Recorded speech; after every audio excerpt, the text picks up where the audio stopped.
Eh, la semana se ha ido demasiado rápido. Esta mañana pensaba que aún hay tantas cosas por decir y tantas cosas por aprender, pero quiero darle gracias a Dios porque cada uno de ustedes ha hecho un esfuerzo para acompañarnos cada noche y ya mañana en la noche tendremos nuestro último tema.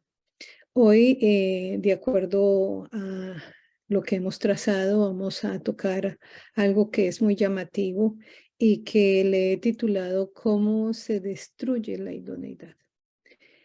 Quiero decirles que el tema que el Señor puso en mi corazón ha sido fascinante, no solo para mí, para mi experiencia, sino para con quien lo puedo compartir. Y esta profesora Sonia no es la idoneidad que Dios quisiera. He tenido que aprender con lágrimas, he tenido que aprender con dolor, he tenido que aprender con reconocimiento todo este significado que puedo compartir con ustedes. Así es de que tenemos un reto y un desafío y esta noche lo vamos a dedicar la primera parte a entender cómo se destruye la idoneidad y número dos, cómo alcanzarla. Entonces vamos a ir a Génesis, ahí donde estamos anclados desde toda la semana, porque he entendido que el mismo Génesis nos muestra cómo Eva destruyó o no destruyó, redujo a pedazos, a trozos pequeños, casi arruina esa capacidad de idoneidad. Sin embargo, en la experiencia de Eva podemos nosotros comprender los 7 pasos que nos llevan a dejar de un lado ese propósito divino por el cual hemos sido creados. Entonces vamos a ir a Génesis, el capítulo 3.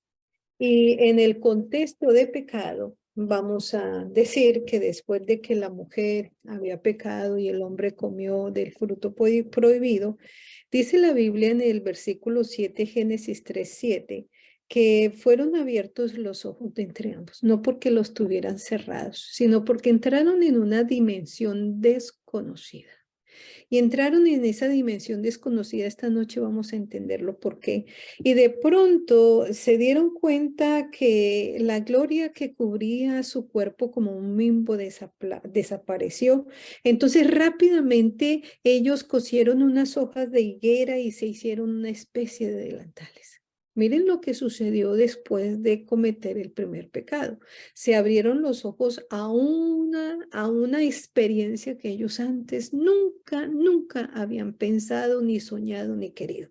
Versículo 8. Y oyeron la voz de Jehová su Dios que se pasaba en el huerto al aire del día, y se escondieron el hombre y la mujer de la presencia de Jehová entre los árboles del huerto. Qué terrible. El Dios que los había hecho con un propósito noble, ahora ellos se esconden porque tienen miedo. El miedo es el primer resultado de separarnos de Dios. Por eso la Biblia hace tanto énfasis en darnos palabras de encomio y de ánimo, porque nosotros los seres humanos, perdónenme la expresión, somos una mata de miedos. Todo el tiempo nos asalta un miedo indirecto, un miedo inconsciente, un miedo real, un miedo que a veces pensamos y lo suponemos, porque ese fue el resultado del pecado. Versículo 9. Y llamó Jehová Dios al hombre y le dijo, ¿dónde estás tú? Y él le respondió, oí tu voz en el huerto y tuve miedo, porque estaba desnudo y escondíme. Y díjole, ¿quién te enseñó que estabas desnudo? ¿Has comido del árbol del que yo te mandé que no comieses? Y el hombre respondió, la mujer que me diste por compañera me dio del árbol y yo comí. Entonces Jehová Dios dijo a la mujer, ¿qué es lo que has hecho? Y dijo la mujer, la serpiente me engañó y yo comí. Ese es el tema de esta noche. Vamos a encontrar unos pasos que están registrados en la escritura de cómo se destruye, se deshace, se reduce a pedazos, se arruina, se menoscaba, se aniquila esa hermosa capacidad de la idoneidad que Dios le dio a la mujer. Y he estado debido a que esta semana hemos hablado tanto de idoneidad He encontrado que realmente este mundo está desquebrajado porque las mujeres no hemos entendido y los hombres tampoco han entendido el papel del por qué el Señor permitió que una pareja llegase a complementarse con un liderazgo espiritual y con una idoneidad, con una capacidad de ayuda desinteresada para evitar el peligro. Entonces, Primera de Timoteo, el capítulo 2, versículo 14, nos hace énfasis en lo que quiero mencionar esta noche. Primera de Timoteo 2:14 dice lo siguiente. Miren que se me perdió Timoteo. Primera de Timoteo 2:14 dice lo siguiente.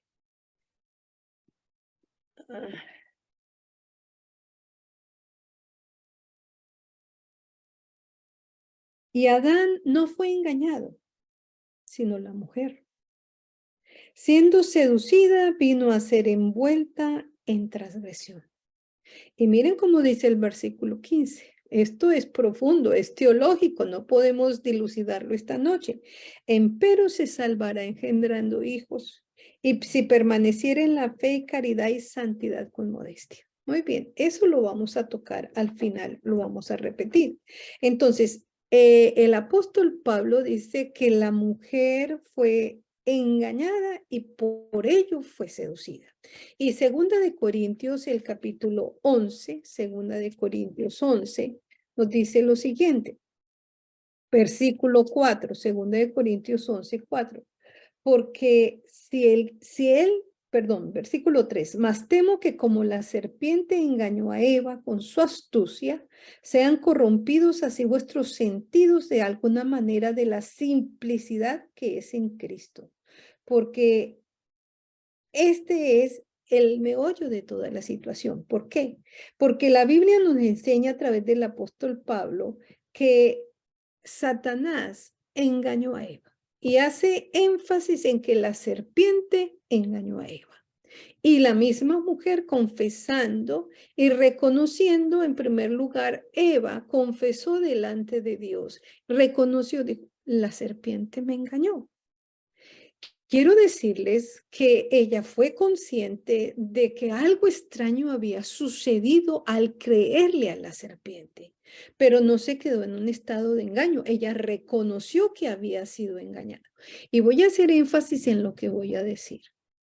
Un fracaso momentáneo, un fracaso de un momento puede tener consecuencias eternas. Eva fracasó en un momento y ese momento nos tiene aquí 6,000 años en un contexto de pecado, viendo la moral desquebrajarse, viendo la incredulidad levantarse como un pináculo contra Dios. Vemos que los cristianos andamos con el título de creyentes, pero no tenemos un corazón realmente convertido. Ese fracaso momentáneo tiene consecuencias eternas. Y es lo que me lleva esta noche a decirles y aprender en primer lugar, ¿cómo es que yo destruyo mi idoneidad? ¿Qué es lo que me pasa cuando siendo creada y formada con un propósito divino, yo puedo destruir esa capacidad? Entonces, Eva confiesa que la serpiente la engañó, pero ella no entiende qué fue lo que sucedió. ¿Qué fue lo que pasó en su mente? No fue capaz de ver el que era engañada. Ella no fue capaz de ver que era engañada. ¿Por qué? Ella pudo confesar, la serpiente me engañó. La gran pregunta, ¿por qué ella no pudo reconocer, discernir que estaba siendo engañada? De paso, quiero decirles que Adán no fue engañado. Adán comió voluntariamente de la fruta y pecó voluntariamente. La mujer fue engañada. Entonces, cuando hablamos del engaño, hablamos de un acto satánico, donde nosotros conocemos que San Juan Jesús le llama a Satanás el padre de la mentira, porque habla solamente mentiras, engaña a los moradores de la tierra, etcétera. Satanás se presenta como el padre de la mentira. Entonces, su argumento más poderoso, hermanos, hermanas, jóvenes, señoritas, visitas. El argumento más poderoso del enemigo que tiene en las manos para destruir la idoneidad es el engaño. Pero ojo con lo que voy a decir. Cuando somos engañados, no percibimos dónde está aquella piedrecita que nos hace resbalar. Si supiéramos que estuviésemos engañados, pues evitaríamos el engaño. Pero las astucias del enemigo, esos actos, esas declaraciones donde el error se oculta en medio de la verdad y donde la verdad se disfraza como una credibilidad, eso que nosotros a veces no discernimos es cuando nos hace finalmente de irnos hacia atrás, aquello que no es verdadero, pero que parece tan cierto que finalmente caemos en el pecado. Entonces, el engaño. El engaño implica un disimulo. El engaño implica una distracción. El engaño es usado por Satanás como una burla y una traición al propósito divino. El engaño es una mentira y una estafa al plan que Dios tenía con la humanidad. Y hasta el día de hoy, el antagonismo que existe en el corazón, escuchen lo que voy a decir, en el corazón del incrédulo y aún en el corazón del creyente, es obra del padre de mentira, que nos estafa con disimulo, que nos estafa con distracción, que nos estafa con burla, que nos estafa con traición, a fin de que tú y yo no cumplamos el propósito por el cual fuimos creados. Y yo he resumido en 7 pasos el hecho de las razones por las cuales Eva fue engañada y las razones por las cuales tú y yo podemos echar a perder la idoneidad. Gloria a Dios que Eva reconoció. Y a pesar de que se le puso el dolor, a pesar de que se le planteó una nueva experiencia, Dios le permitió seguir siendo ese propósito por el cual fue formada, una ayuda idónea. ¿Cuáles fueron esos 7 pasos? A mi manera de ver, si vamos al capítulo 3 de Génesis, la Biblia nos dice en el versículo 1 que la serpiente era astuta, no porque era un animal más inteligente que los otros, no, nosotros conocemos por el espíritu de profecía que Satanás usó la serpiente para tentar a Eva. Y en el momento en que esta aparente serpiente, o no aparente, sino la serpiente aparentemente habla, aquí está el primer error de Eva, parlamentar. Parlamentar significa entrar en un diálogo con algo que yo desconozco. Hasta el momento en el Edén, ningún animal hablaba. ¿Qué fue lo que Eva debió haber hecho? Al ver que la serpiente le hablaba, debió haber corrido donde Adán, porque él era el mayordomo, él era el gobernante. Él le había puesto el nombre a los animales. Debió haber corrido donde Adán y le había dicho a Adán, aquí hay un animal hablando, nunca me habías hablado de que los animales hablaban. Pero el error de Eva, el primer error de Eva, que lo llevó a una cadena de retroceso, fue que empezó a parlamentar o a dialogar o a escuchar algo que ella ni siquiera percibió que venía de parte del enemigo. Cuando la serpiente le habla, no le habla para asustarla, le habla con un engaño sutil para refutar lo que Dios ya le había dicho. Y todos conocemos esto. Hay cantidad de sermones que se predican en relación al origen del pecado. Y Satanás coge las palabras de Jesús y las tergiversa. Ojo mujeres, ojo hermanos. Cuando Satanás coge las palabras de Dios y las tergiversa, ahí viene el primer peldaño que nos va a llevar hacia abajo en la pérdida y en la destrucción de la idoneidad. Es que Dios dice, yo soy muy consciente y quiero decirles con todo mi corazón que me afirmo en el escrito está, en la palabra del Señor, de un Dios que no se muda ni se mueve. Un Dios que a través de Jesucristo nos dijo, el cielo y la tierra pasarán, pero mis palabras no pasarán. Todo lo que Jehová nos ha dicho a través de su palabra, a través del Hijo, a través del Espíritu Santo, son palabras eternas que permanecen en la esencia de quien es el Todopoderoso. Entonces, cuando Satanás coge la palabra de Dios y le da un vuelco, le da un matiz, como que puede ser, como que no puede ser, como que a Dios le faltó explicación. Y usted me va a decir, ¿y qué tiene que ver eso conmigo y con la idoneidad?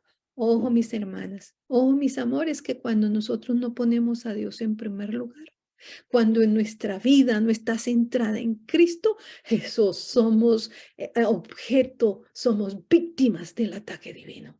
He aquí que aunque el Señor tomó a Adán para darle verdades teológicas, para darle el gobierno, el fundamento de la administración de este mundo, a Eva la puso como una ayuda idónea, pero esa ayuda idónea tenía que estar allí dispuesta a ayudar en el aspecto físico, mental, social, gubernamental, espiritual de su esposo.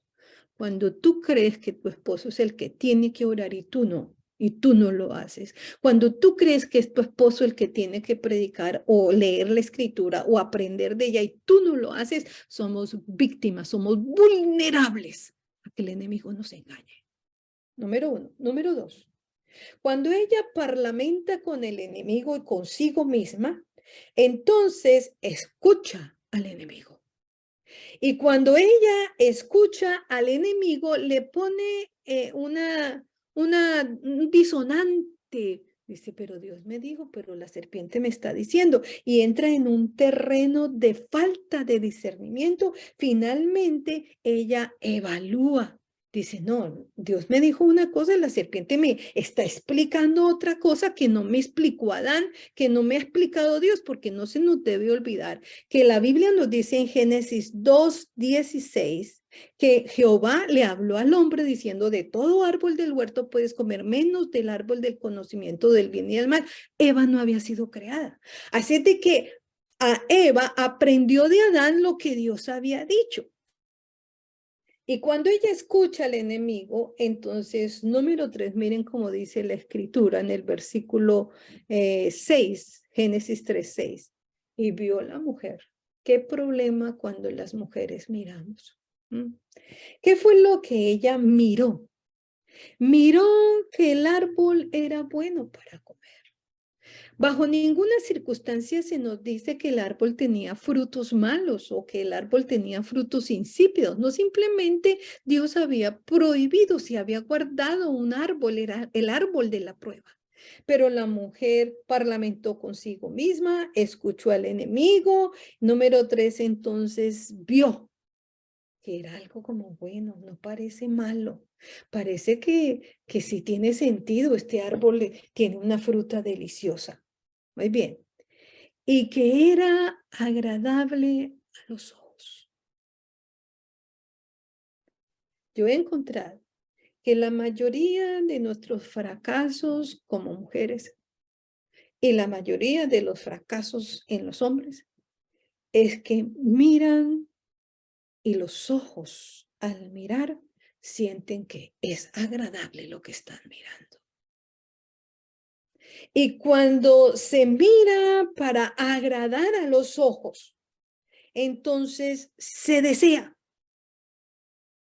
Y Eva en el versículo 6 nos dice, y vio Eva que era agradable a los ojos y árbol codiciable.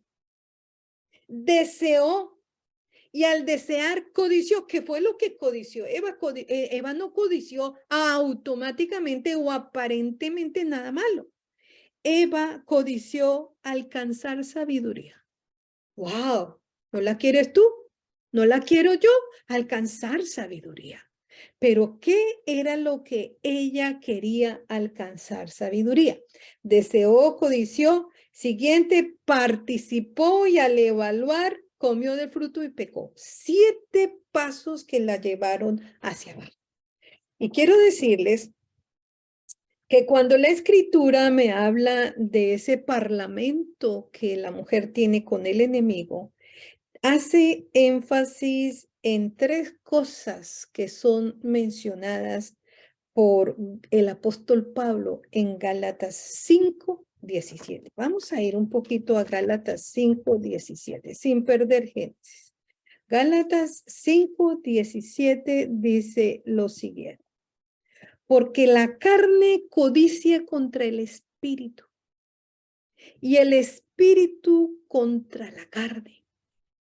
Y estas cosas se oponen la una a la otra para que no hagáis lo que quisierais. Entonces el apóstol Pablo me está diciendo que hay una guerra entre lo que la carne codicia contra lo que el espíritu desea.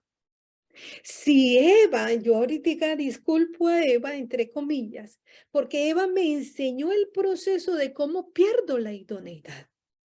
Pero hoy, en este mundo que nos rodea, permítanme decirles que es todavía más diáfano y más claro el hecho de que en nosotros, tanto en hombres como en mujeres, hay una lucha antagónica entre lo que la carne desea y entre lo que el espíritu desea. Y esa lucha antagónica, el versículo 16 dice, digo pues, andad en el espíritu y no satisfagáis las concupiscencias de la carne. Y yo no quiero hablar de las concupiscencias de la carne porque son muchas, pero quiero decirles que cuando delante de nosotros prima un deseo humano, carnal, mundano, como lo quieras llamar, cuando eso es primacía en mi experiencia, permítame con respeto y cariño decirle, estamos en el terreno encantado del engaño. Jesús me dijo, buscad primeramente el reino de Dios y su justicia. Y Él me prometió que todas las demás cosas serían añadidas. Pero hoy hacemos a la inversa. Buscamos primero todas las cosas que satisfacen nuestros ojos, que satisfacen nuestra carne, que satisfacen nuestra codicia y después si nos acordamos de Dios. Muy bien. Primera de Juan, el capítulo 2, versículos 16 y 17 dice lo siguiente. Primera de Juan 2, 16 y 17. Porque todo lo que hay en el mundo, todo lo que hay en el mundo, el apóstol Juan lo resume en tres. La concupiscencia de la carne, la concupiscencia de los ojos y la soberbia de la vida no es del Padre, mas es del mundo. Tres fueron los elementos que se dibujaron en la experiencia de Eva para destruir y arruinar en pedazos la idoneidad. Concupiscencia de la carne, concupiscencia de los ojos y soberbia de la vida. Eva vio que el árbol era agradable a sus ojos. Concupiscencia de la carne, ¿verdad? Además, ella, o concupiscencia de los ojos, y vio que el árbol era bueno para comer. Satisfizo su apetito. Puso el apetito por encima de la obediencia a la orden divina. Y número tres, ella codició sabiduría. La sabiduría que le había explicado el enemigo es que serían como dioses, sabiendo el bien y el mal. Ella codició el hecho de, yo puedo llegar a ser una diosa. Y esa codicia de ese tema de la sabiduría que Satanás le explicó es lo que el apóstol Juan llama soberbia de la vida. ¿Qué arruina nuestra idoneidad? El prestarle atención a la carne, el llenar los ojos, el tener un espíritu soberbio, altanero y orgulloso. ¿Cómo me duele el corazón de ver que muchas de las cosas que suceden dentro del círculo de un hogar, dentro del círculo de padres e hijos, dentro del círculo de una familia, dentro del círculo de una iglesia, dentro del círculo de una institución, es la soberbia? Y la soberbia, cuando tú y yo andamos en el camino de la soberbia, estamos en el terreno encantado del engaño, destruyendo la idoneidad. Y usted me va a decir, profe, qué soberbia de la vida. Todos sabemos que es ser soberbios, es ser altaneros. ¿Qué más es soberbio? Soberbio es ser orgullosos.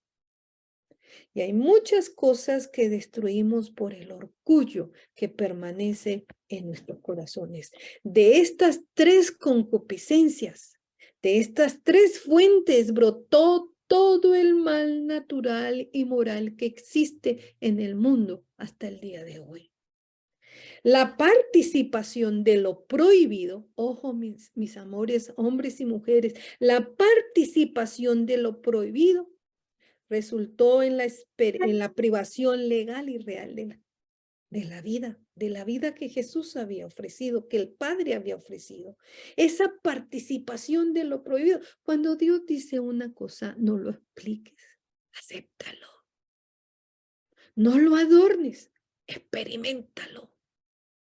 No lo teorices, practícalo.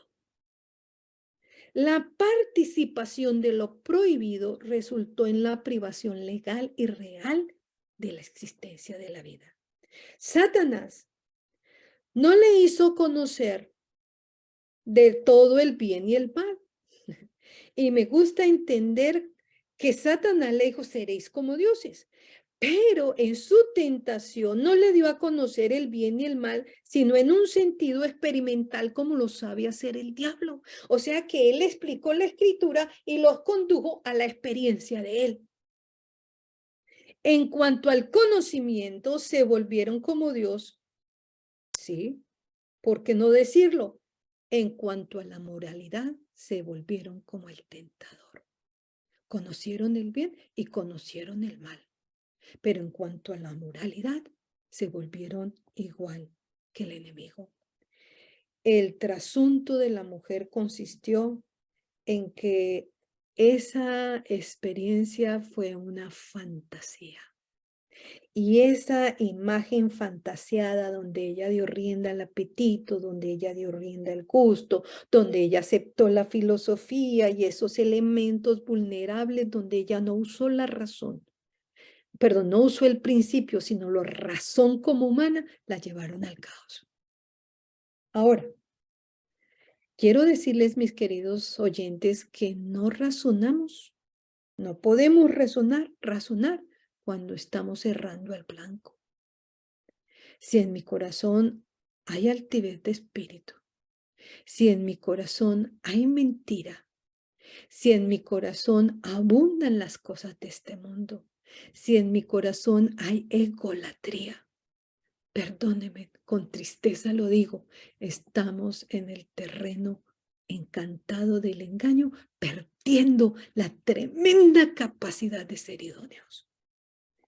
La mente afectada por no tener principios establecidos en la palabra de Dios nos hacen caer en el terreno irreal y fantasioso. Ahora voy a dedicarle un ratito a las mujeres, solo unos 3 minutitos. Las mujeres somos muy complejas. A veces yo admiro a los varones, porque entender a una mujer es muy complejo. Las mujeres en Cristo somos tan valiosas que ya lo hemos dicho durante la semana. Pero las mujeres a veces llenamos nuestra mente con fantasías. Y no digo fantasías inmorales, fantasías, nosotros pensamos, hablamos, no ve que es que hay que el mundo dice, no ve que la moda, no ve que hay que maquillarnos, no ve que hay que ponernos al día, porque es que no ve que, no ve. Vivimos una fantasía. Ah, no es que quiero hacerme unas, lo voy a decir con respeto, no me tomen a mal, por favor. Voy a hacerme unas cirugías para estirarme todas las arrugas y voy a hacerme una liposucción y voy a colocar. Eso lo hacen la mayoría de las mujeres. Hoy día están los hombres, pero estoy hablándole a las mujeres. Si nosotros usáramos esa misma experiencia que tenemos para muchas cosas del mundo, las usáramos para sentarnos con lágrimas y profundizar la escritura, otra sería la experiencia de la mujer. Quiero decirles que somos llamadas a ser idóneas. No somos llamadas para competir con los varones profesionalmente. No somos llamadas para ocupar puestos de importancia. Perdónenme. No somos llamadas para ser pastoras ni ancianas ungidas. Somos llamadas para ser idóneas bajo el propósito de Dios. Y esa idoneidad es la que nos permite ser ayudas al uno, la luz para nuestros hijos, alumbrar el camino de los perdidos. ¡Qué experiencia tan maravillosa! Cuando tú y yo somos idóneos. Eva nos enseña que en algunas circunstancias, cuando somos seducidas por el mundo, por el pecado, por la maldad, no hay discernimiento. Casi aceptamos el mal como el bien que nosotros queremos y automáticamente nos convertimos sin querer en una tentación o en una ruina para otros. Satisfacer solamente un anhelo en aras, satisfacer solamente un anhelo en aras de lo que yo veo y me gustó, de lo que yo quiero y eso necesito, de lo que yo puedo tener como soberbia en mi vida, derrumba los valores espirituales e idóneos de una persona y mayormente de lo que estamos hablando de una mujer. Entonces, en este mundo moderno, yo quisiera ver un grupo de mujeres idóneas, un grupo de esposas idóneas, un grupo de madres idóneas, un grupo especial de abuelas idóneas. A veces hay que romper la estructura, a veces hay que derrumbar esa cultura que tenemos. A veces hay que luchar contra lo que el enemigo pone en nuestro alrededor para buscar lo que Dios le agrada, para cumplir el propósito del por cual nosotros fuimos creados. Ahora, si nosotros buscamos en Primera de Juan, ahí donde estamos, el capítulo 2, versículo 15. Miren esto tan tremendo, para hombres y para mujeres. Pero como estamos hablando de Eva, miren lo que dice aquí. No améis al mundo, ni las cosas que están en el mundo. No améis al mundo, ni las cosas que están en el mundo. Una cosa es amar al mundo y otra cosa es amar a las cosas que el mundo tiene y ofrece. Esas cosas del mundo a veces inundan nuestra experiencia y hay tiempo para salir a comprar, hay tiempo para salir a divertirnos y hay tiempo para gratificar el apetito y hay tiempo para la fantasía que roba el privilegio de ser idóneas. Jesús le dijo a Marta, Marta, ocupada estás en muchos trabajos. María ha escogido la buena parte, la cual no le será quitada. Esa mejor parte es la que tú y yo debemos tener para no perder la idoneidad. Y cuando el apóstol Juan me dice, no améis al mundo, es porque se enraiza en el corazón el amor al mundo y a las cosas que están en el mundo. ¿Cuáles son las cosas que están en el mundo? El apetito, la cultura, la música, las diversiones, la forma de comer, la forma de vestir, la forma de pensar, la forma de estudiar. Y entonces ahora las mamás creen, con respeto, con cariño lo digo, las mamás pensamos que entre más profesión consigamos, más mamás somos. Mentiras. No estoy en contra de la preparación de una mujer, pero estoy en contra de que una mujer abandone su puesto del deber para buscar algo que solo le va a beneficiar a ella. Mientras el niño está en casa, mientras el adolescente necesita la presencia, la iluminación, el alumbrar su vida, necesita una mamá que trabaje en casa y que le enseñe con rodillas cómo es que se gana el reino de los cielos.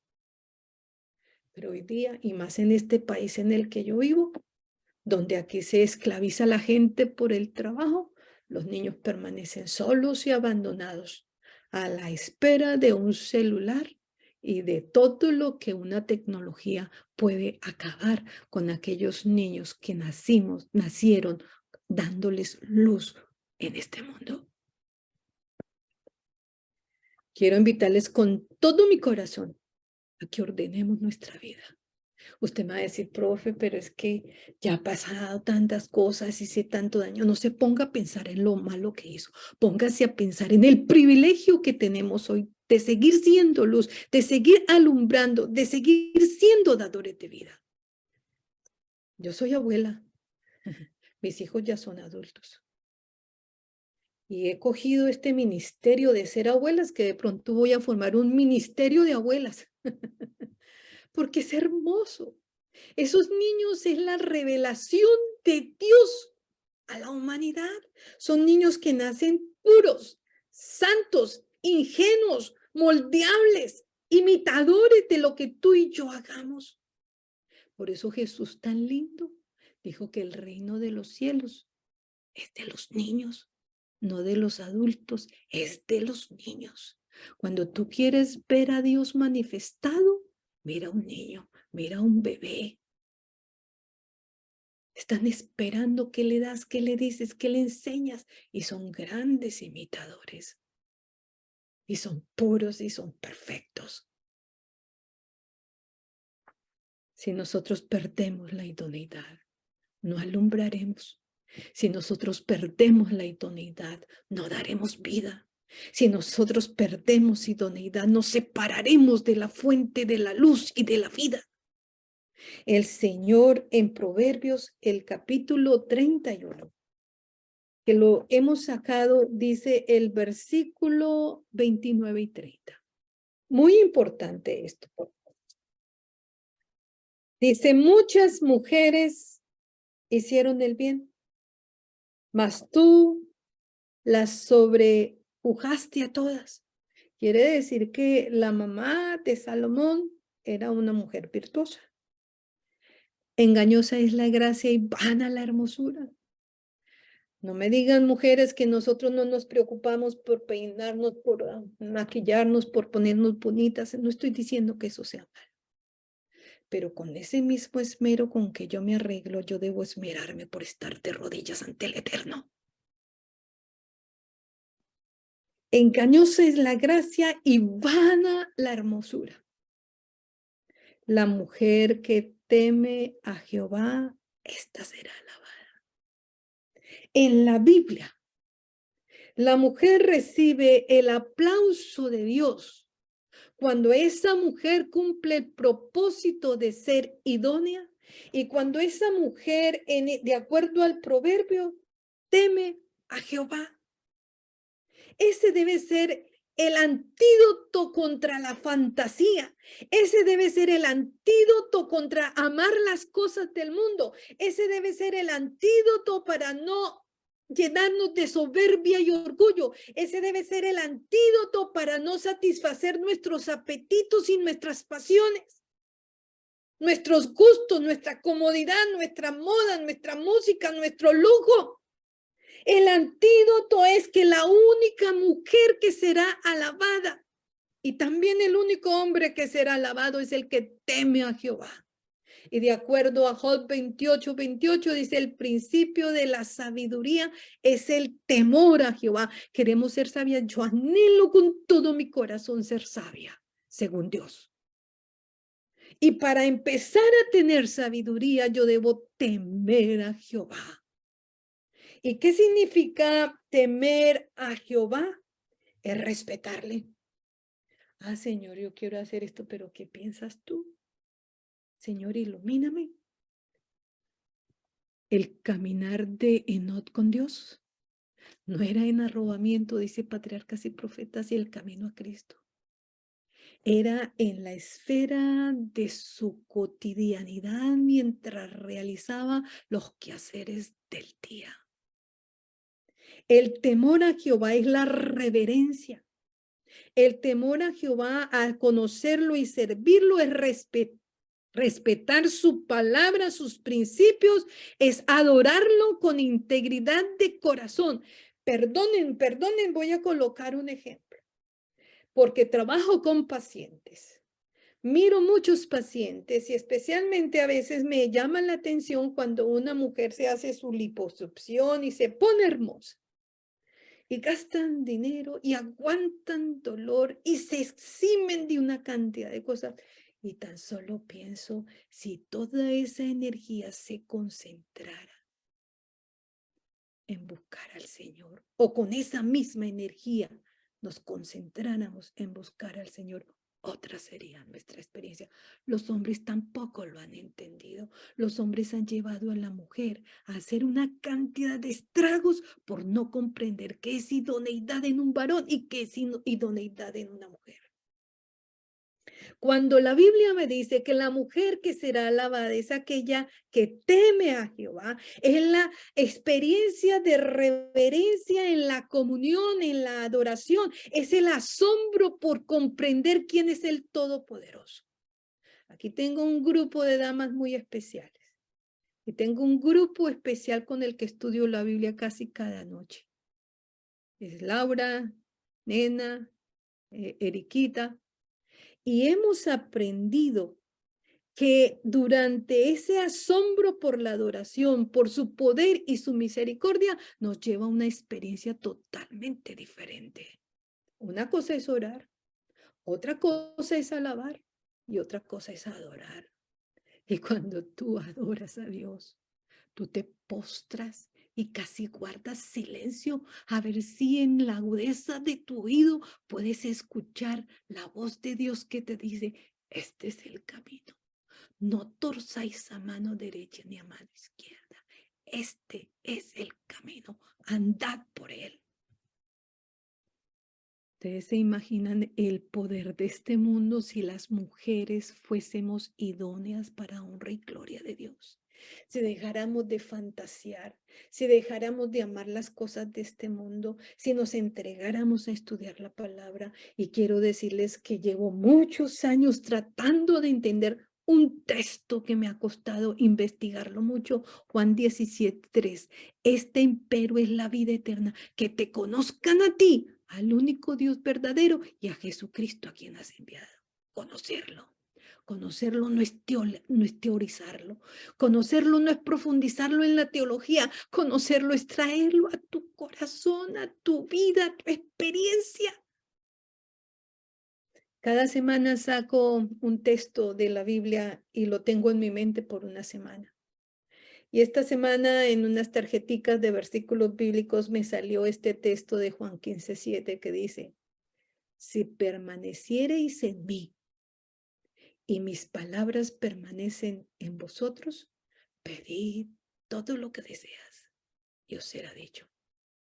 Esto lo repetimos de memoria, lo predicamos con ímpetu. ¿Qué significa permanecer en Jesús? Si permaneciereis en mí. Es una experiencia de relación, es una experiencia de permanencia con el Altísimo. Jesús nos dijo que separados de Él nada podíamos hacer. Si la mujer que teme a Jehová, esa será alabada. En todo cuanto hagamos debemos vivir con el sentido de respeto, reverencia al Señor. Y eso es sabiduría. Y Job 28:28 nos dice, y el apartarnos del mal es la inteligencia. ¿Cuánto nos cuesta entender?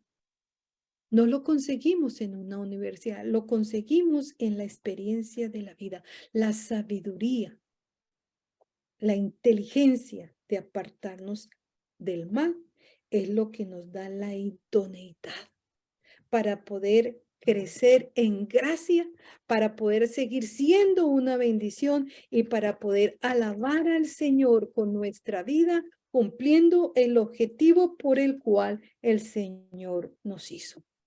Y voy a terminar con Primera de Pedro, el capítulo 3. El versículo 3 está hablando de las mujeres. Voy a leer desde el 1. Asimismo vosotras mujeres, sed sujetas a vuestros maridos para que también los que no creen a la palabra sean ganados sin palabra por la conversación de sus mujeres. Tenaz. Mañana vamos a hablar un poquito de esto. Considerando vuestra casta conversación, que es en temor. El adorno de las mujeres, de las cuales no sea exterior, con encrespamiento de cabello y atavío de oro, ni en compostura de ropas, sino en el hombre interior del corazón que está encubierto, en incorruptible ornato del espíritu agradable y pacífico, lo cual es de grande estima delante de Dios. La mujer que teme a Jehová, ¿dónde se teme a Jehová? En lo externo se debe revelar. La mujer que teme a Jehová aquí en el corazón, aquí en la mente, aquí en las manos. El ornamento interior del alma. Esto que nadie ve, pero que solamente Dios ve. Amo mucho el privilegio de haber sido creada con una facultad tan maravillosa como la idoneidad. Y la idoneidad debe ser un trasunto en la experiencia tanto de la mujer como del hombre. Que el Señor nos ayude a sostenernos mirándolo a Él y que las cosas que nos rodean podamos manejarlas en la sabiduría y en la inteligencia que Dios nos dará cuando postrados en oración ante Él lo busquemos y decidamos hacer su santa voluntad. Vamos a orar. Amante y bondadoso Padre, tu palabra es eterna. Tu palabra tiene todas las directrices que nos enseñan para acercarnos a ti. Quiero agradecerte con todo mi corazón por lo que ha sido revelado a través de el primer pecado. Y gracias por enseñarnos ese privilegio de poder sostener, de poder alcanzar, de poder mantener la idoneidad por la cual fuimos creados. Señor, por favor, vivimos en un mundo donde se alza la maldad con un pináculo de espanto en medio de el mundo cristiano que nos rodea. Ayúdanos, Señor, a ser hombres y mujeres de oración. Ayúdanos, Señor, a ser esas ayudas idóneas, a alumbrar el camino de muchos. Permítenos entender que el adorno interior es el que tú ves, Padre. Cuando nos arrodillamos frente a ti, cuando lloramos ante ti, cuando clamamos ante ti para que nos hagas cada vez idóneas para alabarte, para adorarte, para conocerte y para servirte. Tus manos de amor están nuestros hijos, ellos te necesitan, Señor. Nosotros somos su luz, nosotros somos un canal de vida para sus vidas, Señor. Permítenos permanecer en el corazón del Padre y en el corazón del Hijo, para que el Espíritu Santo tenga herramientas poderosas para bendecir a los que nos rodean, especialmente a los nuestros. Gracias por enseñarnos la manera como se destruye la idoneidad y gracias por enseñarnos cómo construimos contigo una idoneidad donde solo tú la alabarás. Bendito seas, Padre. Muchas gracias. Muchas gracias por ayudarnos, por perdonarnos, por entendernos y por darnos tu gracia y tu misericordia. En el nombre de Jesús.